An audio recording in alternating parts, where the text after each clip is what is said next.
Hello, welcome to Limit Studios, where we talk anything and everything entertainment. I'm, of course, Limit himself, Zeke Limon, and this is my review for the February 7th, 2025 edition of Friday Night SmackDown. But before we get into that, let's get the house clean out of the way, shall we? To leave a like, comment below, and let me know your thoughts on this week's episode of SmackDown. Of course, hit that subscribe button as it helps me grow into my YouTube career. I would greatly appreciate it. Now, all that out of the way, let's get into the review, shall we? So, another 3-hour SmackDown, and the ongoing debate of, is it too long? And yeah, I think the answer is probably turned out to be yes. And I'm the defender of the 3 hours. I think it's beneficial for the whole entire roster. I think it's beneficial for all these titles that they got presented. And I think that's really my only beef when it comes to this episode in particular. Because now that we have the talent at SmackDown, we have Drew McIntyre here now officially, which I think was a big increase within the production and just the presentation of the show with him being there. Loved his segment with Jimmy Uso and LA Knight. Really good back and forth and a very good triple threat match to boot it to qualify for the Elimination Chamber. McIntyre going through with this star-stunned chamber matches on both sides, really.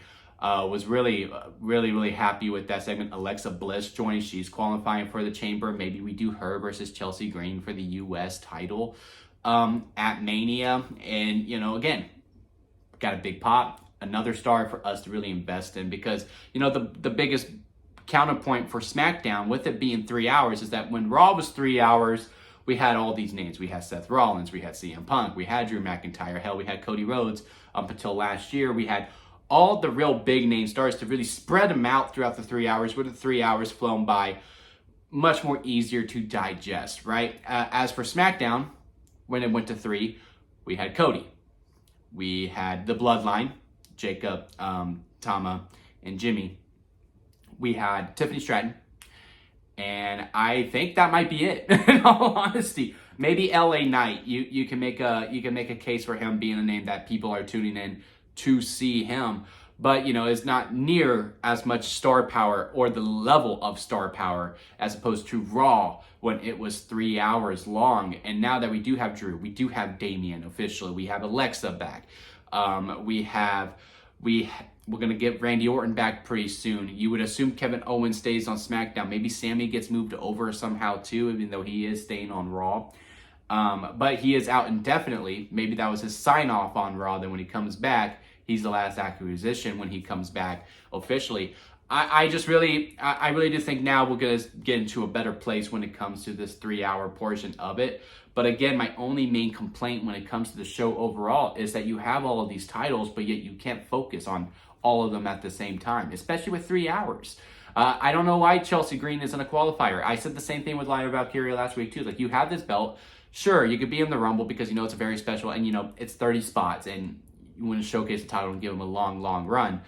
But now that the Rumble's over, I think, and we also got to fill an Elimination Chamber card, have them defend that title. Shinsuke hasn't been on TV properly since maybe a month ago. Like, even when he declared for the Rumble, it was one of his little backstage segments, which are always really cool. And now he's been resorted to kind of like the Drifter, where he's just in the background, just looking with the title. I don't know where he was doing it on this week's episode. I believe it was maybe with Cody and Jimmy.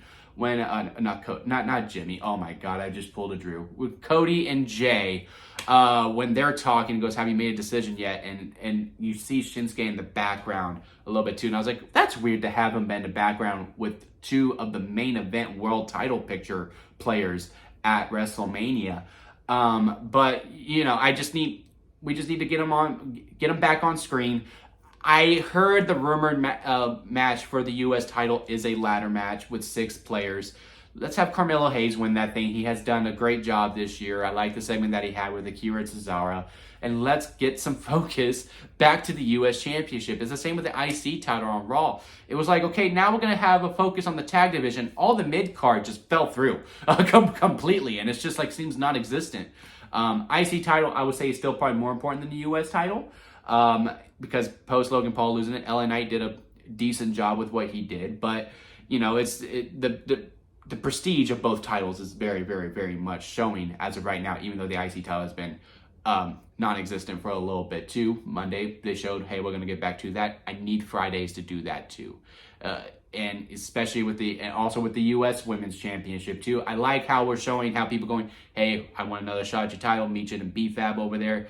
Kind of over that one. Let's move on from it. Saw Zelina. I was like, look, I can handle. That seems like a lot of fun to me to do. But it really does seem like, okay, if we're going to focus on one set of titles on one show, we need to do others, which is why, I still think we just need a hard brand split, not just within the roster, but within the writers and within the production crews as well. Like, look, you're a SmackDown production player, you're a Raw production player, you are a SmackDown writer, you are a Raw title. Me, Paul Triple H Levesque, I'm just doing sign-offs, and I'll let you know which superstars to focus on, but when it comes to the pin, that's on you, because again, it just really seems like, one, either copy and paste, or two, with like the tournaments that we did with the women's mid-card titles, or again, one or sometimes two just fall through the cracks fully. With that being said, I did like what we did with the tag division quite a bit. DIY getting promo time, that was really happy to see. Like the segment that we have with Pretty Deadly as well, as quick as it was. Look, I don't think Pretty Deadly is going to be in the tag team title match at Mania. I'm still hoping for a triple threat TLC, but now that we're getting a ladder match with the US title rumored anyway at Mania, that kind of like deflates it for me too. But I do think it is a form of a triple threat between DIY, the Motor City Machine Guns, and the Street Profits. So I don't mind DIY having a quick program with Pretty Deadly before they get to that. And maybe we do the one-on-one between the Street Profits and DIY at the Chamber. Because again, we still need to fill this card. I'm going to show why I'm mad about that in a little bit. And then Motor City is going to have their quick program with Los Garza. I just liked everything that we did with it. I just want that same energy and consistency throughout all the belts, because at one point I was like, oh, I really love what we're doing with the U.S. title. Oh, the tag division is kind of non-existent. Hey, we're doing pretty good starting this presentation of the women's U.S. title, and now it's non-existent. So, yeah, we just need those things to kind of be fixed up. There's a lot of good problems that WWE has. This is one of not the good problems I have. Another problem I have with this show is that we spent building up Tiffany Stratton versus Nia Jax since July. And it does seem like now we just built up two-way pop. And I really like the storyline that we were building up of her like overcoming, this bullying that Nia Jax was doing. Or maybe it was a case of evil versus evil. Who could out-evil who? Was Tiffany just, playing the long game, waiting for her strike because she wanted Nia's title all the way through. And she wanted to take it from Nia. Why is that? I want to understand that. If that was the case of a battle of evil versus evil, you can do it. And I think those two characters could. It just wasn't showcased. And, Nia losing the title and then doing everything that she should have been doing to Tiffany, she does to Rhea, and she gets on Saturday Night's Main Event, and now she's going back after Tiffany, which she should. And we're going to blow this off on a random SmackDown next week? Are you kidding me? This should have been at the Chamber. I didn't necessarily need this at WrestleMania. Now, y'all know me if y'all been following me long enough. I'm usually Mr. Positive. And I understand. Look, SmackDown's 3 hours. And, you make every episode feel special if you have title matches. And you give these title matches time. Also, would this fall under the cracks at the Elimination Chamber? Sure. But, you always... Was the ladder match going to be overshown by the Royal Rumble? Yes, it was. You could do title matches on your Chamber, especially when you need... On your PLEs, especially when you have 40 minutes and 40 minutes, you still need something in the middle. And again, with this story that we've been building up since July, I would have liked to at least blown it off on a PLE. Again, I didn't necessarily need it at Mania. I could have had this at the Rumble. I could have had this at Saturday Night's Main Event. I could even handle that too. Or, again, at the Elimination Chamber. On a random SmackDown, it just doesn't sit right with me. It just doesn't. Because I know what's going to happen. Tiffany is going to upset Nia, right? Because that's going to be the narrative. Tiffany can't beat her straight up, and then she's going to overcome the odds and get the win. Charlotte's going to be there, assumably on commentary. Charlotte is going to come into the ring, spear Tiffany Stratton, and she's going to tell her Tiffy time is over at WrestleMania, and it's going to be confirmed. Those are the two matches, because I do think Jay's going to confirm he's going after Gunther on Monday, because we need to know who's facing who on these Chamber matches. But yeah, I would have liked it if we could have prolonged the women's decision until the Chamber and let the women know, hey, whoever Charlotte chooses, y'all go after the other. And yeah, sure, but structure of the card and all that. Again, I just really, really wish this wasn't being blown off on a random SmackDown. I just really wish that was the Saturday Night's Main Event program if this is what we were going to do. But hey, you got to keep the interest in throughout all the way through. But by the time next Friday comes around, I'll be over it. I might bitch about it still on my next SmackDown review, but yeah, again, it just didn't sit right with me. As for everything else within the show, like what we did with Cody and Jay, I liked the main event quite a bit. Didn't really mind Solo Sikoa coming in and attacking Cody. Again, we need to fill up the Elimination Chamber card, and storyline-wise, it makes complete sense.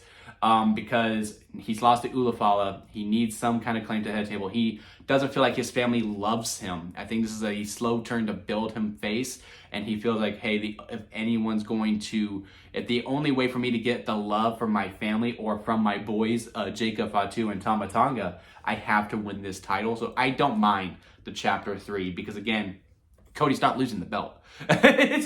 He's not. Solo can eat the other pin, and then we can move on to Jacob versus Solo. Or hell, maybe we prolong it till after Mania, because I do kind of want Jacob to be in that U.S. title picture, because again, I think he can bring some real relevance to it. Really like what we did there. Again, I like what we did with Carmelo Hayes with Akira Tozawa. I did find it funny how they were like, transfer window's closed. Hey, Carmelo, you're going to face a Raw superstar. That was a little funny to me.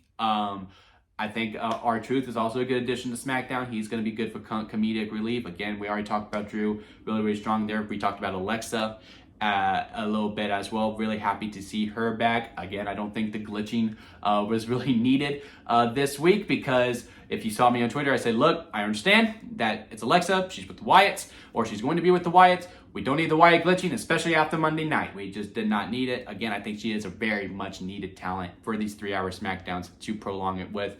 Again, I think that's the program, her and Chelsea. Maybe Nikki Cross comes in and helps her to even it out, and maybe Alexa takes the U.S. title off of Chelsea Green.